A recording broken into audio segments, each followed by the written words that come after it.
Howie and Mel. Bob and Ray semifinals here for the Junior Bob and Ray contest. And we have the two semifinalists, Howie Samara. Hiya. And I hope I'm pronouncing that correctly. Mel DiGiacomo. Hello. And you two fellas are in line to take over the Junior Bob and Ray activities for this summer. So That's that we understand. Yeah. So we can go out to Ray's 38-acre estate, and you can go to the meat market openings and conduct the interviews for us. Yes, and then Ray said something about maybe we could come out to his 38-acre lake. Well, I think that's summer. just so much big talk on his part, because whether you He seemed serious when he said it. Yes, he did, Mel. Well, what are we going to do now in the competition, Bob? We understand there's a certain test we have to go through. Well, there is. There is a three-part test. Who wants to go first? You, I'll Mel? go first. All right, the Mel DiGiacomo. first part of the competition is impersonations, mimicry and voices, of which, of course, we are tops in our field. And we have a list of imitations for you, or you can do your own. Do you have any, Mel, that you do particularly well? Well, I think so. I'd like to do my Cary Grant. Do your Cary Grant. Good. All right. Mel DiGiacomo, who is the contender for the Ray Award, the Junior Ray. Yes. Judy. My impersonation of Cary Grant. Cary Grant. Audience, please. All right, Please. Howie. We don't have time for applause. No, it'll take too long. And you know as well as I do that impersonation of Cary Grant was not worth All right, applause. Howie, I think boy. Howie should have his chance at impersonation. All right, Howard Samara, Okay. who could I'll possibly be the Bob, if you would. That's Howie? what I'm trying for. Swell. I'll do the Ed Sullivan one. Good. Good evening, ladies and gentlemen. It's a really, really big one. Okay. No applause. All right, so much for the impersonations. What do we move on to next, Bob? Part two is sense of humor, jokes. This, of course, probably is the strongest part of the test next to ad-libbing, which is part three, but jokes are, of course, important. Okay, let's see. Why don't you two fellas team up now and try to do a... Okay, I'll start Do now. a routine, will you, please? Okay, a little routine. Okay. Hey, Mel, did you hear about the jerk that cut a hole in the rug? What did he do that for? To see the floor show. Hey, did you read the book Over the Cliff by You Go First? What's it about? Well, I don't know. That's a joke. Knock, knock. Who's there? Boo. Boo-hoo. What are you crying about? What did one wall say? I think that's enough of the humor department, Mel and Howie, and the last part, of course, is Hurry, Bob. We don't have too much time. It's testing their ad-lib ability. We give them a hypothetical situation. They ad-lib their way out of it. You want to explain the situation to them? Okay, now one of you fellas, Yeah. let's say you, Howie? You'd be a bank clerk who has just been held up with a ray gun I got it. by a man claiming to be from outer space. Oh, So he's from yeah. some other planet. Okay. And What's Mel going Mel to will be, I guess, the announcer interviewing him, right? Okay. Oh, You okay. got the situation? I'm the bank clerk. I've just been held up. Hey. Hello, sir. I'm an announcer Hello. interviewing you. Oh, excuse me. Hello, I'm an announcer interviewing you. I hear that you've been held up with a ray gun by a man... No, I hear you were held up with a man with a ray gun coming from outer space. Yes, I was. Oh, did he take any money from you? Me? No. Did he take any from the bank? I don't know. Bob?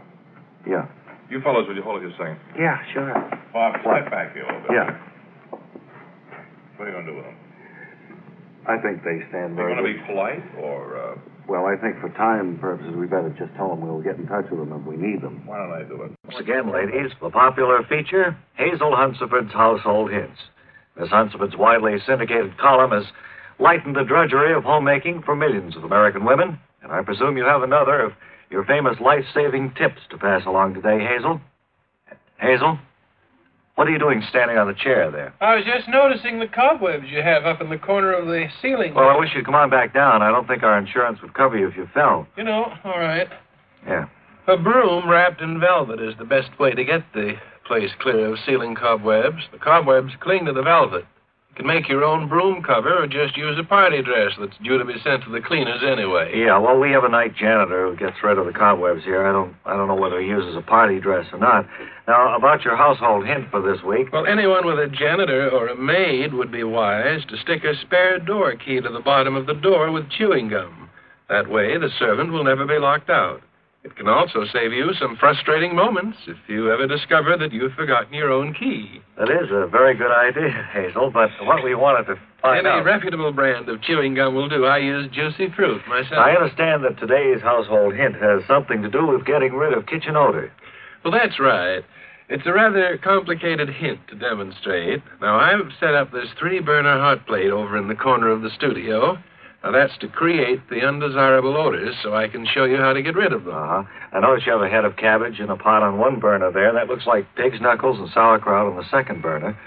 And what's that in the third kettle with a lid on it? Well, I'm going to cook an old pair of overshoes in there. Okay. Well, Hazel has plugged in the hot plate, and the mixture of unpleasant odors already is filling the studio. Sure hope you know how to get rid of this smell, Hazel. Clifton Fadiman's going to do a show from this studio later today, and he'll be pretty upset if he smells like cabbage and burnt overshoes. Oh, I can get rid of it. I'm just waiting for the odor to reach the right level. Well, I think it smells bad enough right now, so suppose you go right ahead and demonstrate your household hint. Well, now the first step is to pour about 3 fingers of bourbon into a water glass. Uh-huh. Bonded bourbon is best, but if you're on an economy budget, any kind will do. Sure never heard of using bourbon to get rid of kitchen odors, but go ahead. What do you do next? Well, you carry the glass over near the hot plate, and... there we are. Whoa. Hazel, you just drank the bourbon. The studio smells as bad as it did before. Well, I don't notice it at all. Funny how quick it works. Uh-huh. That's your household hint, is it? That's it, Blue Eyes. All right. Well, get this junk out of here, will you? We'll call you if we ever want you to come back. I'll be waiting for your call, big boy. Right. Bye-bye. Goodbye.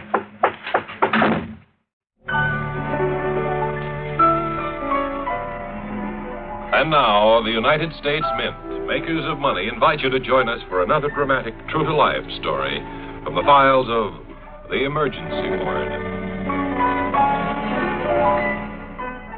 Hello there. I am Dr. Gerhard Snutton, a handsome young physician who has not yet established a practice of his own. Instead, I work in the emergency ward of a big city hospital. The emergency ward is a place where human drama is unfolding at every hour of the day and night.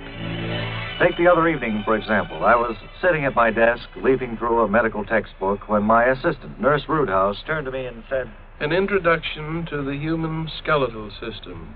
Is it a good book, Dr. Snutton? I find it rather dull, Nurse Roothouse, but it's my theory that every doctor should know something about human bone structure. Well, didn't you learn all about that in medical school, Dr. Snutton? No, I don't recall any of my professors ever mentioning the bones. Maybe it all came up in some course I didn't take. I really couldn't say. Pardon me, folks, but is this the emergency ward of a big city hospital? Yes. I am Dr. Gerhard Snutton, a handsome young physician who has not yet established a practice of his own. And this is my assistant, Nurse Roothouse. Well, I'm pleased to make your acquaintance. I just got hit by a car down in front of the building, and I guess I better come up here and get checked over. It appears to have been a rather unusual accident. You don't see many air-cooled Franklins anymore. No, you don't, especially touring cars with the little oval windows in the back like this. It seems to be in pretty good shape. How many miles does it have on it? I don't know. I've got my leg tangled up in the front bumper here, and I can't see the speedometer from here. There's only one thing wrong with these cars. They were gas eaters. Well, Dr. Snutton, this man is bleeding rather badly. Don't you think we should give him first aid? That's not blood, Nurse Roothouse. That's ethyl gasoline. No, it's blood, Doc. How do you know? Are you a physician? No, but I'm beginning to feel faint. The room is starting to swim, and things are going black. Sounds like the symptoms of encephalitis. You don't see much of that in this part of the world. Well, I think he's just getting faint from losing so much blood, Nurse Roothouse, I wish you wouldn't express your opinions in front of the patient this way. Well, if you don't get a bandage on that leg, he's going to be a goner. Nurse Roothouse, I am in charge here. The life of a man may hang in the balance. Well, look, while you folks were talking there, I got myself bandaged up pretty well. Bleeding seems to have stopped. What do I owe you? Well, let's see. Is that 1.5 or 2-inch adhesive tape you used there? I think it's 2-inch. Well, that'll be 40 cents then. Okay, there you are, and I'm much obliged to you.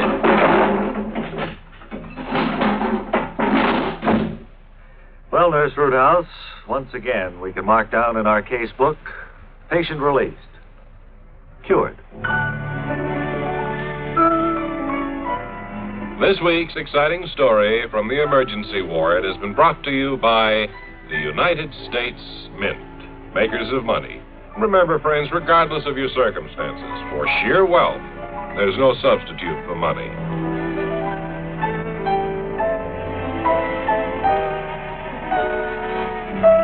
This is yours truly, Jack Dooley, welcoming you to another session of Last Night, the new radio service for America after twilight. Whatever happened, wherever it was, if it occurred during the hours of darkness, Last Night was there. Our mobile microphones are all over the nation, poised to bring you the story of America after twilight. In Worden, North Dakota, the big nighttime event this week is the annual auto show. To hear the story, we switch to Last Night correspondent Gottlieb Dressendorfer.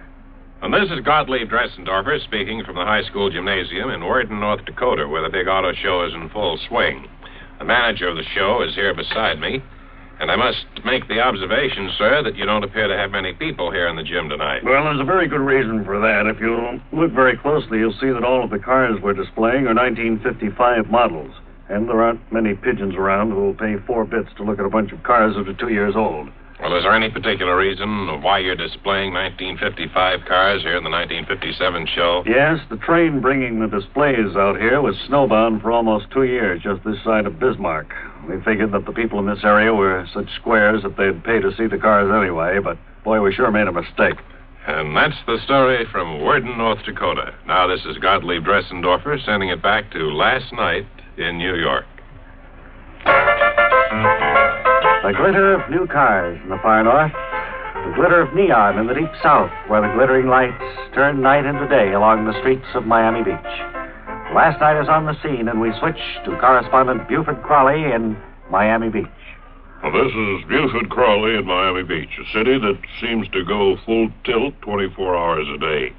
Beside me is one of the late evening strollers along Collins Avenue, and I believe, sir, that you said you're a thief. Well, I'm a cat burglar, really. Sort of a specialized kind of thief. You steal only cats, do you? No, I make like a cat. I tippy-toe into a house and ransack the place without awakening anybody. I see. Would you care to tell us where you were going when we stopped you on the street here? No, I wouldn't care to tell you. Well, that's a story from glittering Miami Beach. And now this is Buford Crawley sending it back to Last Night in New York. Near in the Atlantic coast states, darkness has covered the land for many hours now, but still the pulse of life beats on. For the latest news after twilight in New England, we call in correspondent Leverett Higgins from Manchester, New Hampshire. This is Leverett Higgins in Manchester. The only person I've been able to find on the streets here is this gentleman beside me. What brings you out at this hour of the night, sir? Well, I have insomnia. Just can't sleep. Thought maybe walk around the block would help. Now I'm wide awake. More wide awake than ever before. Have you tried a hot bath to make you drowsy? Yes, I tried that. Did you try reading? Yeah. Warm milk? Yeah. This is Leverett Higgins in Manchester, New Hampshire, sending it back to Last Night in New York. I guess that about wraps it up for another evening. Once more, we've told the saga of America after twilight as it unfolds. And until we meet again, this is yours truly, Jack Dooley. You're listening to Last Night, the new radio service for America after twilight. Get over and catch the dogs, will you? Whatever it was, wherever it happened, Last Night was there.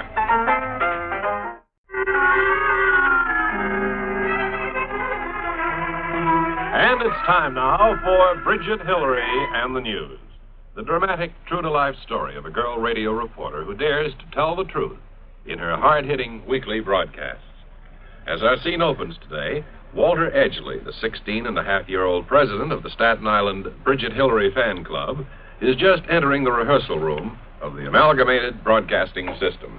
Gee, I never thought I'd duck that studio guard and get in here to see you, Miss Hillary. I just had to get your autograph. What is your name, young man? I'm 16-and-a-half-year-old Walter Edgley. 1 minute there, time, Miss Hillary. I'm serving my second term as president of the Staten Island Bridget Hillary Fan Club. I'd lay down my life for you, Miss Hillary. What is your exact street address on Staten Island? 4327 South Fondue Drive. Gee, what are you writing this all down for, Miss Hillary? You going to mail me a picture of yourself? No, I'm going to expose you. Oh, gosh, Miss Hillary, I haven't done anything wrong. 5 seconds to that time, Mr. Hillary. Sorry about ducking past the studio guard, if that's what you mean. Well, I suppose you'd sell my autograph if I gave it to you and pocket the cash. Oh, gosh, no, Miss Hillary. I'd treasure it always. You're my ideal. I've been looking into this autograph racket for quite a while now, but I didn't have any idea that the proof of my charges would come to me so easily. Oh, you got me all wrong, Miss Hillary. I'm your greatest fan. You're on the air, Miss Hillary. I sure hope you don't mention on the air that I've been here. My folks will sure be mad. They just think I'm out on a gang rumble. I have nothing personally against you, Emil, but... It's Walter. That's my name, Walter. Well, I have nothing personally against you, but parasites working the autograph racket have plagued celebrities for years now and have made a handsome profit out of it. I'm going to recommend on the air that Senator McClellan look into this phony group you say you're the president of, and I hope you can present your books. Oh, gee, we don't keep any books. We're all sophomores and juniors, and you don't take bookkeeping till you get to be a senior. The program's off the air now, Miss Hillary. If you didn't show up for the studio, they fill the time with an old transcription of Jane and Glenn. Part of the club wanted to switch over and make Hank Bauer our idol. I wish I'd gone along with the idea now. I don't think he calls in a Senate committee when you ask for his autograph. I have contacts in the Yankee Clubhouse, Luther. Walter is my name. I have contacts in the Yankee Clubhouse.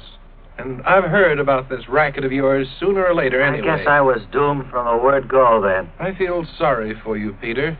But as a working journalist, my first duty is to the American people.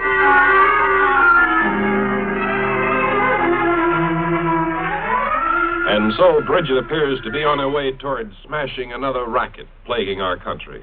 Be sure to join us next time when we'll hear Walter Edgley say... She's nutty as a fruitcake, fellas. I move we switch to Hank Bauer. That's in the next exciting episode of Bridget Hillary and the News.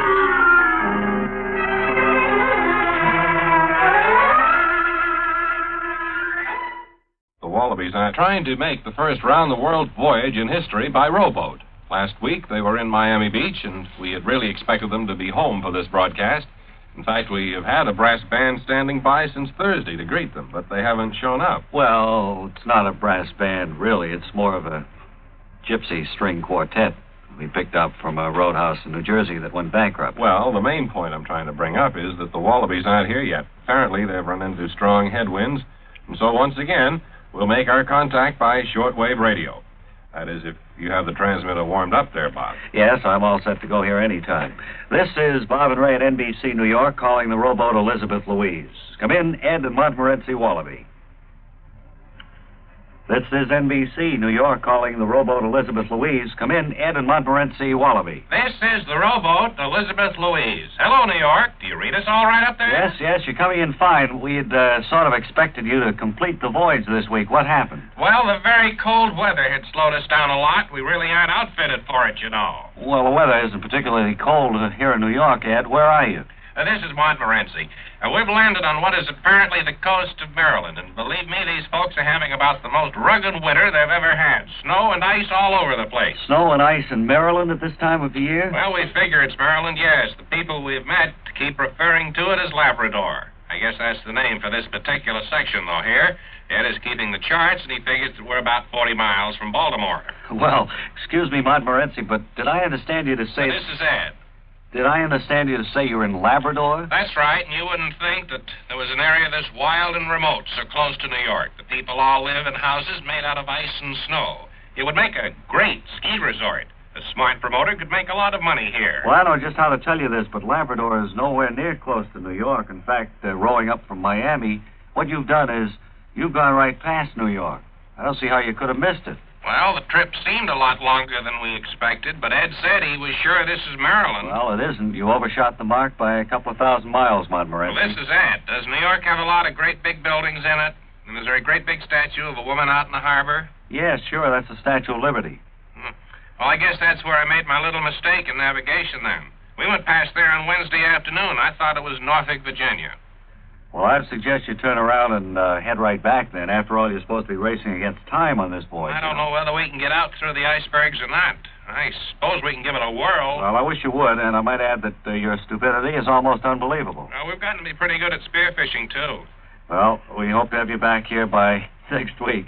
And now this is NBC, New York, saying over and out. Yeah, okay. Over and out. And we hope that all of you listeners will join us again next week when we hope to have the Wallabies right here in the studio with another interesting and educational report on their round-the-world voyage. Now, I think it's travel time, isn't it?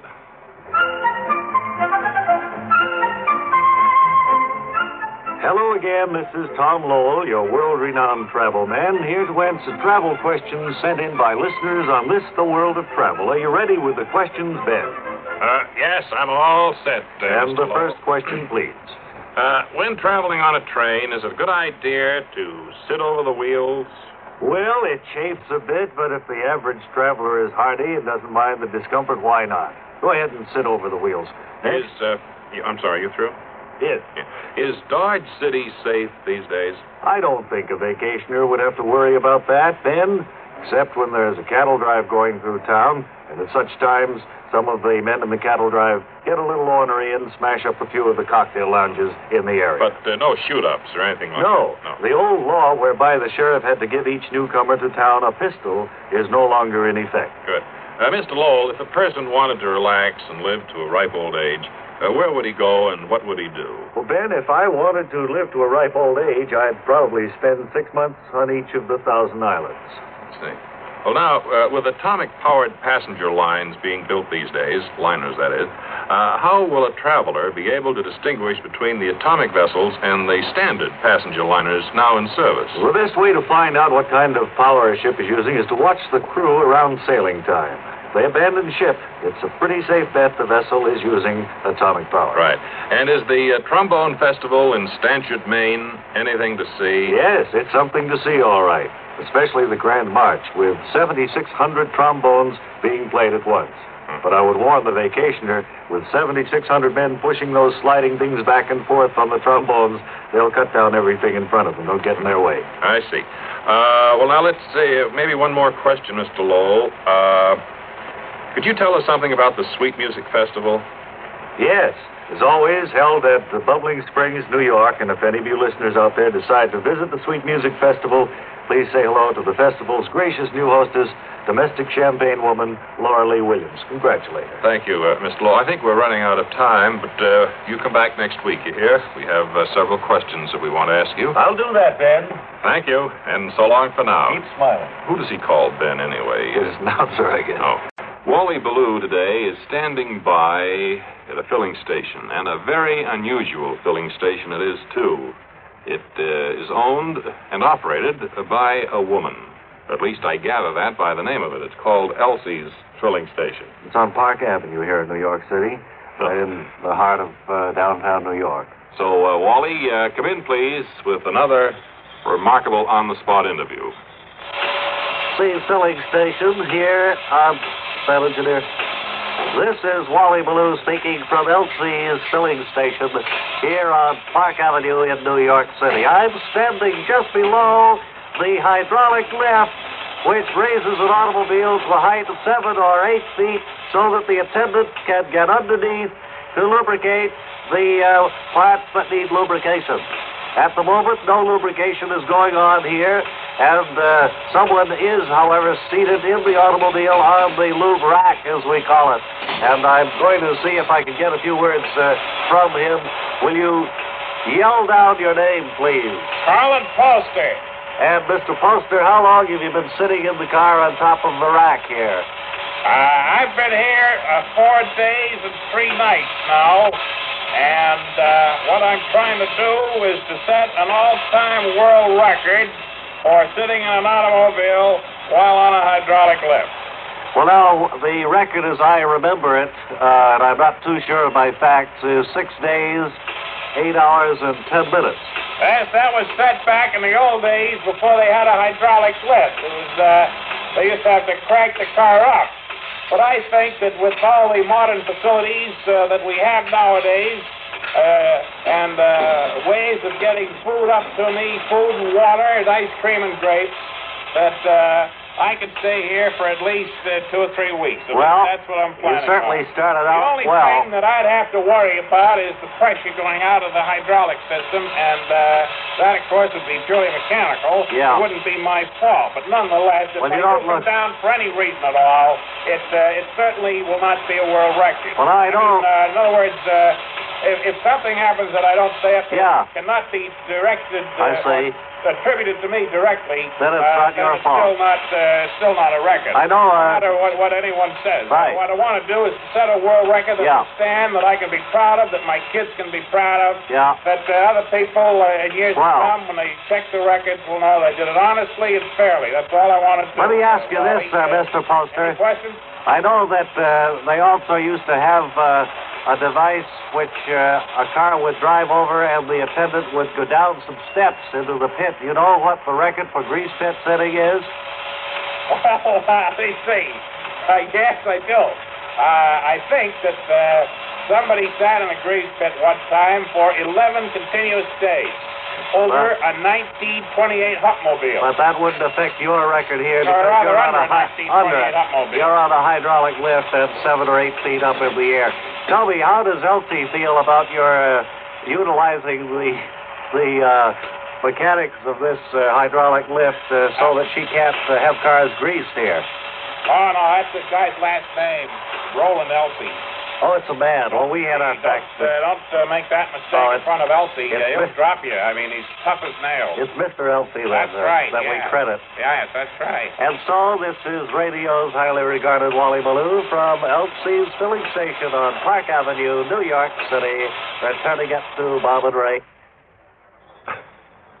Okay, thank you, Wally, for another wonderful report from on the scene. Now, here is Mary backstage to address her many thousands of friends in person. Mary? Thank you. To say that I was overwhelmed with your reaction to my offer of the Mary Backstage Marigold is to put it mildly.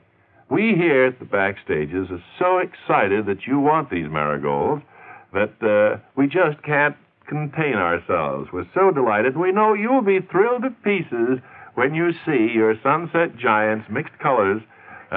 They drain nicely in soil that is, that drains nicely and gets plenty of sun. So won't you today make up your mind to send for the Mary Backstage Marigolds?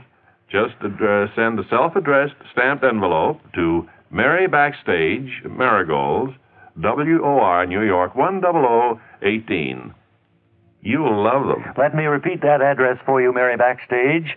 It's Mary Backstage Marigolds, care of WOR Radio, New York 10018. And enclose the self-addressed stamped envelope, please. Let me just reiterate what the announcer said.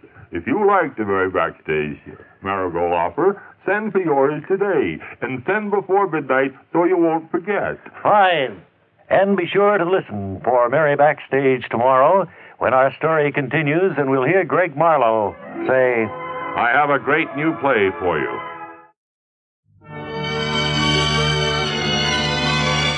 Hello, my name is Walter Height, and I'm here with another Bob and Ray news special.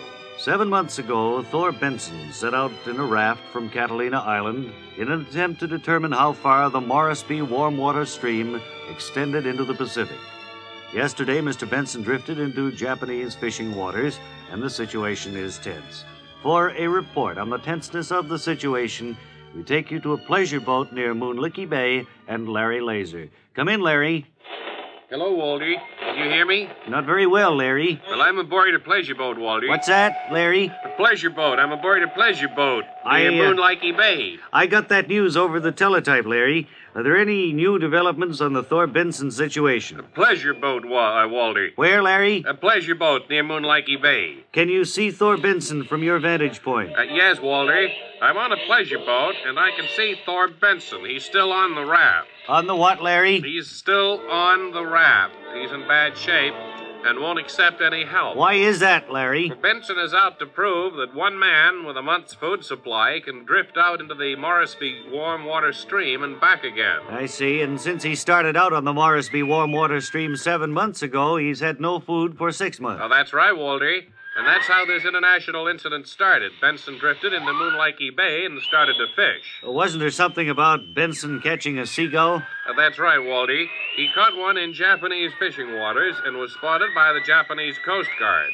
They made him give it back, and right after that, an Argentinian gunboat came on the scene, and that's the way it's been going and has been sinking after the usual exchange of shells. I see. Where was Thor Benson during this time? Well, he was desperate for food and finally managed to get some after a while, and the whole thing was going very bad, and he was treated very well by the Polish sailors. Later, he was commended by the captain of the SS Kowalski. Did Benson start drifting back on the Moresby warm water stream after that? Well, not immediately. He was given provisions by the Polish captain, but because of the weather and all, it was difficult, and a direct hit by the torpedo, Benson managed to get underway after that. So then the situation was considerably eased. Yes, there wasn't much more you could do because of all to go through the scene, and the surrender papers were signed aboard the HMS Furious. And that's about all from here, Walter. Thank you, Larry Laser, for reporting the top of the news, and this is Walter Height, telling you that the situation is far from being eased. Temporary crisis has been averted. Tomorrow is the key day. What will it bring? The end of the world as we know it, or a 1,000-year peace? Who can say? Goodbye, and good luck. Bob, come in, please. Thanks for sending it over to me, Ray Goulding. And, ma'am, did you have a pleasant stay at the Bob and Ray Hotel last night? It was very nice. Didn't you find it lived up to all of your expectations? It wasn't as bad as I thought, although I would suggest that you put blankets in one of those bureau drawers. Well, I had to get up at night. It was chilly. It's been unusually cool for this month. Yes, I had to throw on the raincoat over the bed to keep me warm. But other than that, you don't have hot water. I don't know as you know that. Well, during the summer, Did you have the continental breakfast this morning, the donut and coffee? Man wouldn't give it to me. I got down there about 20 minutes to 10. Oh, no. This old codger just said, nope, before 9 o'clock, you know. Yes. Well, tell me, you sent on your card, and the reason we held you over here in the audience was because you had such an interesting card. Yeah. It says that you're a lady homemaker. Is that right? That's right. And my name is Margot Schachterlusengard. What could I call you for short? Margot. I'll never remember that. Margot. Margot, where do you make your home? Well, I'm making my home right now on a 2-acre plot in Acton, Massachusetts. And find an old farmhouse or something? No, I just found a lovely little piece of property there. I'm going to put up a little house there. And you're doing this yourself? A split level. Match my personality. You're doing this yourself or what? Do you have help? Well, I'm sorry, I wasn't listening. Do you have a crew working up there for you? No, I do it myself. I'm a true homemaker. Really going at it? Oh, yes, indeed. Yeah, fine. Well, wonderful. Why did they pick you? I don't see anything particularly interesting. Well, I was in movies years ago. Oh, I guess that was it. You were in silent pictures? Well, I was an ingenue for many years. Is that so? Yes. And then I got caught in a stampede scene, and I've been playing old lady parts ever since. Well, Margot, it's been a wonderful pleasure to chat with you, and I hope that the rest of your visit will be as pleasant as this first part has been. I'm going to... All right. Well, thank you very much, gentlemen. Going to move over to another part of the... Thank you. The other side of the audience here, across the aisle. Me. No, him. No, let me pick some... Him. All right. Him. Go ahead. Let me ask a question. Him.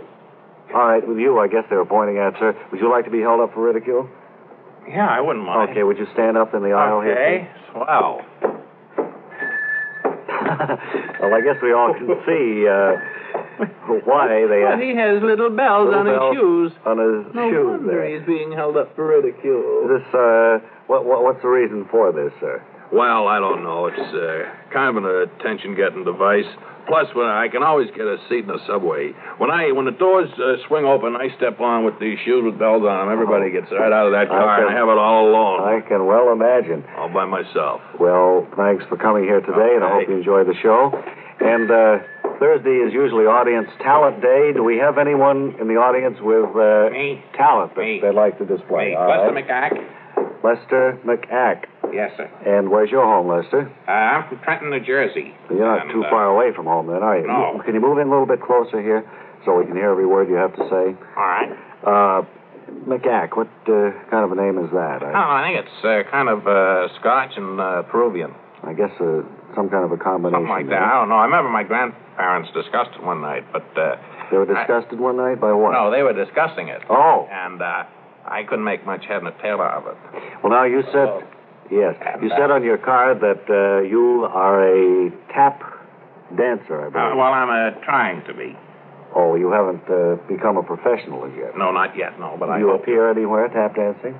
No. Well, I'll get up maybe down at the lodge and tap if I'm invited, but not too much. I do it mostly for my own enjoyment at home or on a subway. Oftentimes, I get a seat in the subway that way. The doors swing open and I step on tap dancing. Sure. I have that whole car all by myself. I can imagine. They all just file right out of it. Well, now our audience loves to have its own members show their talent, no matter how minuscule it may be.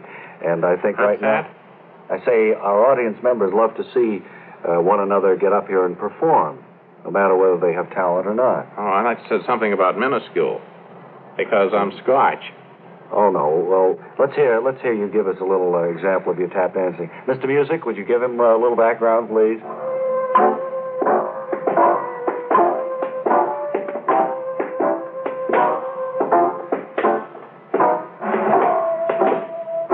Bad, Bob, huh? Pretty good. Trick step coming up now.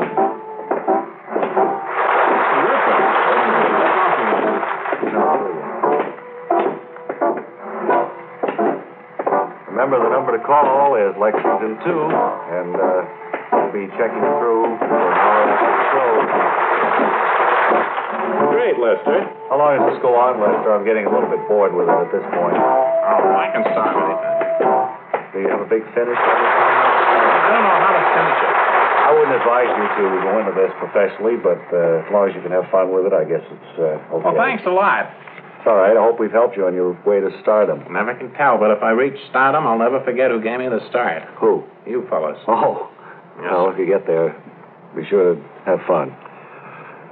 Not bad when you think of it, to go down to the audience and find talent just sitting there like that. It's very unusual and wonderful. Down in Peanut Grove, Texas, is the big Aqua Jollies. They've been conducting the Aqua Jollies down there on Labor Day, I think, for the past 15 years, Bob. Yes, it's kind of a yearly anniversary of the Battle of the Alamo, which occurred only 987 miles away in San Antonio. That's right. So you can see the real tie-in. And it's a special feature that we're delighted to arrange to broadcast today. Our first-string correspondent, Wally Ballou, is being assisted in this coverage by Artie Skirmahorn, who is our roving reporter. And incidentally, we're glad to hear from old Artie Skirmahorn, since this is the first word we've had of him since he started roving 2 months ago. Okay, take it away, Wally Ballou.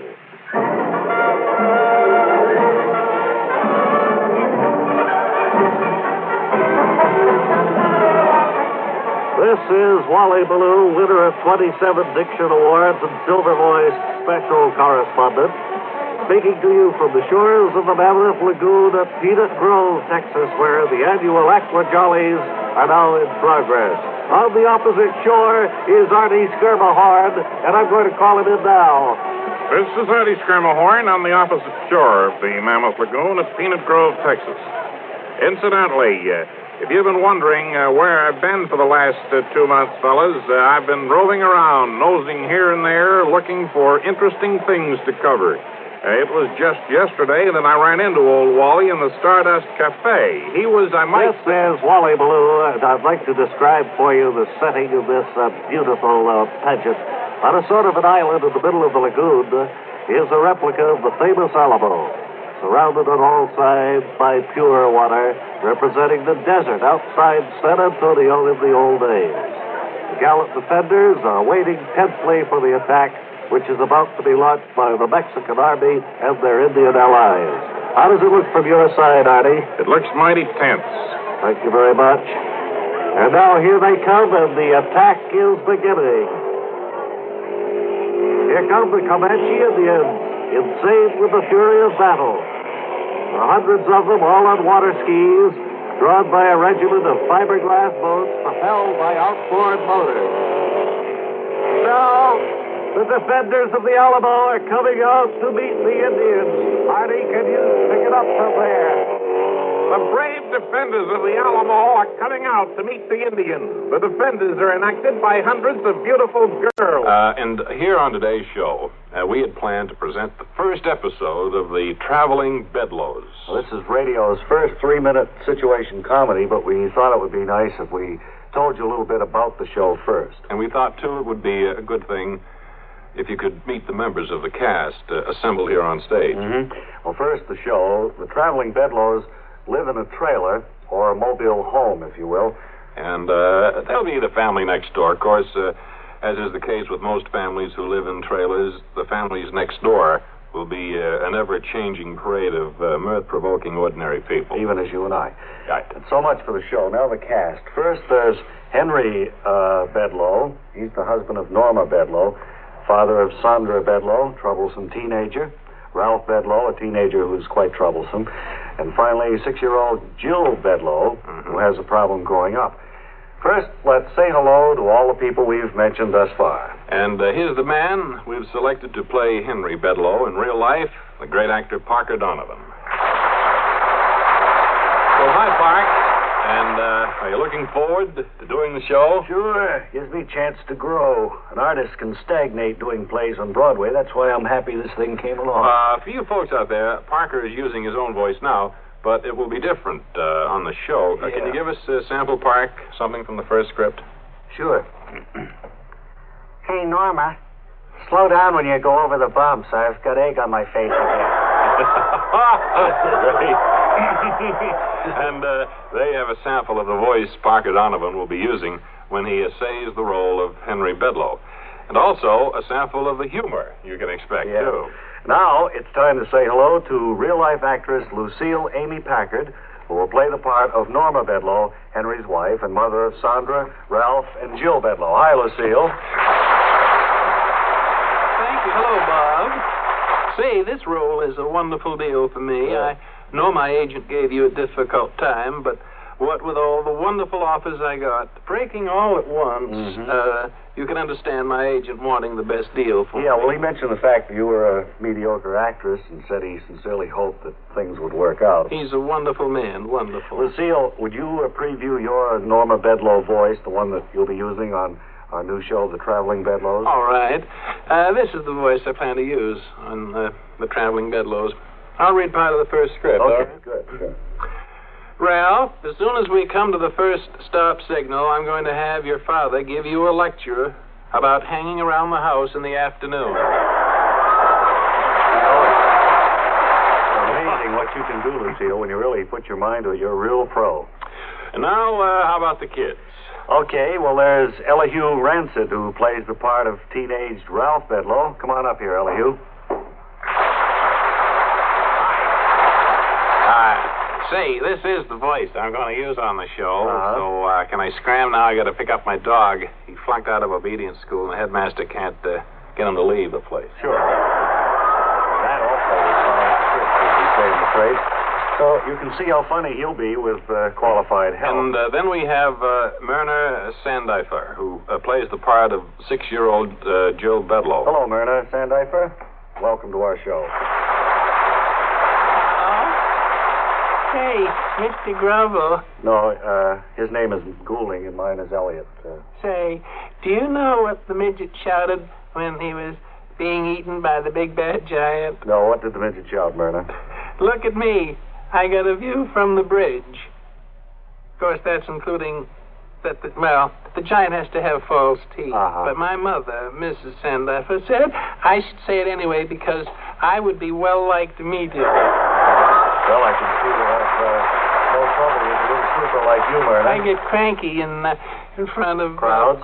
No, I get cranky in front of the thing in front of your face. The microphone. That's right. I get cranky in front of... Well, we'll slap your hand if that happens, Myrna. We're not worried about you, certainly. Well, I am. Goodbye.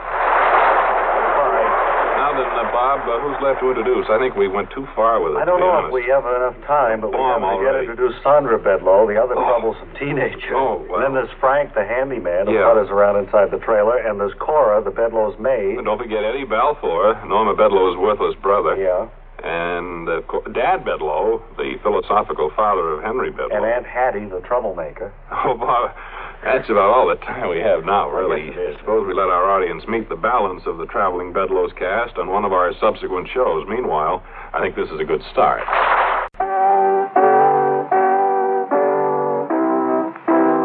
Thank you, Mr. Music. And that, of course, serves to introduce our farm and agriculture expert, Dean Archer Armstead of the Lackawanna, New York field station. Key to my hen house here, Bob. Well, that's very timely, the key to your hen house, because I understand today you're going to answer some of the foul questions that have been written to you. Did you think of that yourself, Bob? No, but you said the subject would be foul. Well, I thought you... Well, that's pretty funny, Bob. To be serious, though, Bob, Yeah? I have brought along with me Robin Pickett. You remember Robin? Yes. Come on up, Robin. Hi, Robin. We've been working... Hello there, Bob and Ray. Speak right up, Robin. What's that? I say, speak right up. I said hello there, Bob and Ray. Well, I didn't hear you. Hello there, Bob and Ray. Well, Robin, as you know, has been specializing on foul questions.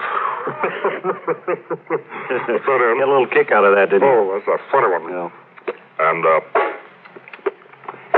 And Robin is here to answer some questions that we've been discussing at the field station.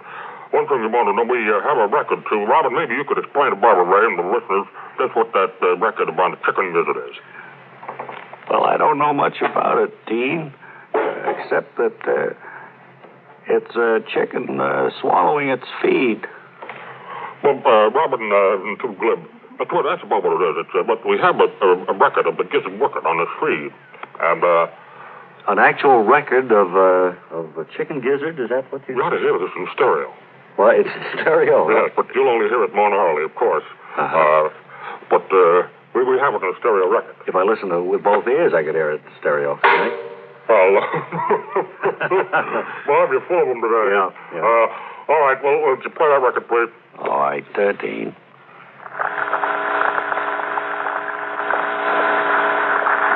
Hear it? Yeah. That's the gizzard. Now, that hum, of course, is electrical. All right, that's enough. That's enough. That certainly is amazing. We've been working 12 years on that. Well, what else is new at the field station? Anything in particular? Not too much, Bob. I thought if you have some questions here, maybe I could answer them. Well, there aren't too many here. The usual questions that crop up come the middle of August concerning how they can get their lawns ready for the fall and the winter ahead. Well, is it too early to start on that? Well, no, it is, yes. I'll wait until the 1st of September to top dress your lawn. Scratch it down seed, put a little fertilizer on it, lime if the soil is acid, and of course, it's always time to keep that compost heap working. What would you say? Well, thank you both, you and Robin I. Pickett, for... Robin, you've been a great help. You didn't say yes, I, or no during the whole show. Dropping by today. You 400 miles down here. And until next time, when Dean Archer Armstead will be our guest, he says... So long until tomorrow.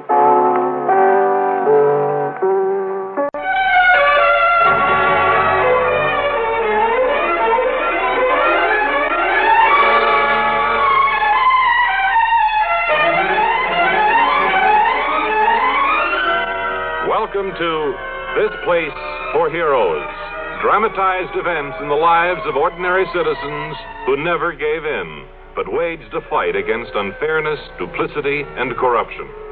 Today's dramatization concerns the fearless small-town newspaper editor, Fred John Wassell, whom we'll meet after our story.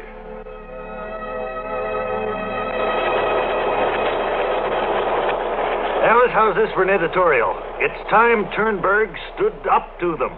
3 years ago, Turnberg was a good town. Then they came. A trickle of evil men at first. We didn't know then what they were up to, but we soon found out. Oh, Fred, those men will come around again if you print that. Turnberg, with a population of 1,210 people, had 3 jukeboxes in it 4 years ago. Now we've got 1,700 jukeboxes in Turnberg, more than one to a person. Now... I'll see who it is, Fred. No, you better let me get that, Alice.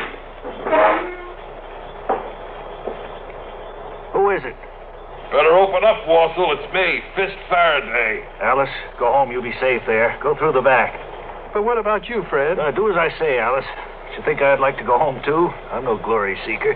Just doing a nasty job. A job that has to be done. Now, please go. All right, Fred.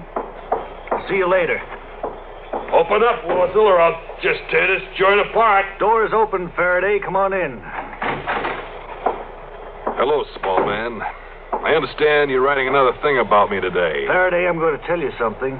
Your kind stinks. You know what you are? You're some kind of maniac from the Stone Age. You're from another world. You decided to make the trip here by sewer. Now you've arrived covered with a stench of corruption. Faraday, your world is fast disappearing. Your world of muscle weakens more each day, and I can help the atrophy along with words.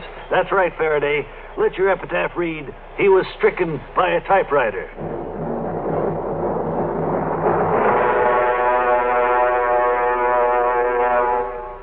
And that was the courageous stand taken by editor Fred John Wassel. And now I'm sure you all want to meet the real Mr. Wassel.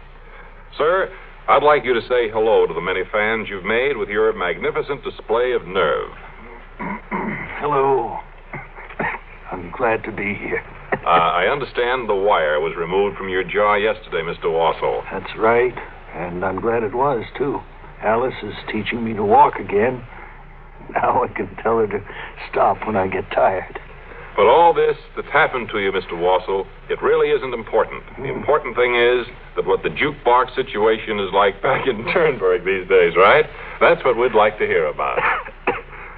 Well, I understand they put 7 jukeboxes in my newspaper office. I really don't see how I'll get around the office with all that crowding. And your wife Alice tells me that you have to put in your own money, and whatever it is in the machine has to be turned over to Faraday. That's the understanding, yes. Fred John Wassel, there isn't much I can say. You've said it all for us in words and in deed. You're a hero, and this is the place for heroes. Here on This Place for Heroes. Wonder if I could audition for Mary today. Mary isn't here, but she has authorized me to listen. I've been practicing singing with the Smoky Valley Boys. I haven't got a complete song down yet. Well, Could you put it on tape or something and play it for us? All right, we could do that. We could arrange to tape it, sure. All right, you ready, Romeo? And Pie plant there. Pie plant and rhubarb bread and Tex, the other Tex. the other Tex and another one there. There's supposed to be another one. I forget his name. What's your name, new fella? Hildreth. Hildreth, yes. That forms the complete aggregation. Give us that number 213 in the book, so I'll give you a little idea how it sounds. This is just a vamp here, see, like. Well, I know, but you've always heard this before. Right, but now we want to hear the song part, you know? All right.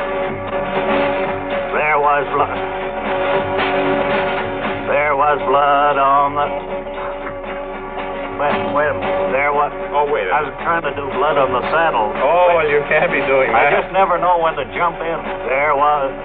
No, there's more of it. Coming up now. Wait a minute. I think there's... I'll give you a signal. Okay, one. Go, right here. There was blood No, on wait, the... hold it. No. I don't think... San Antone. All right. Cut it out, fellas. No, I got to practice that with you guys. I think it's that new fella. Hildreth? Yeah? You ever played in a Western band before? Yes, I did. Well, which one? Lawrence Welk. Well, I got to get with you at the rehearsal tomorrow and see if we can straighten the thing out. Okay. Well, I've been drinking. Well, they discussed the merits of their band. I don't think this is the act that we want up in Mary's house. Did you get it on tape, though, Joe, in case she wants to hear it tomorrow? Yeah, I did. Okay. Oh, there goes your theme. Yeah, well, don't go away, Mary, because we want you to give us a preview of tomorrow's featured recipe in just 10 seconds.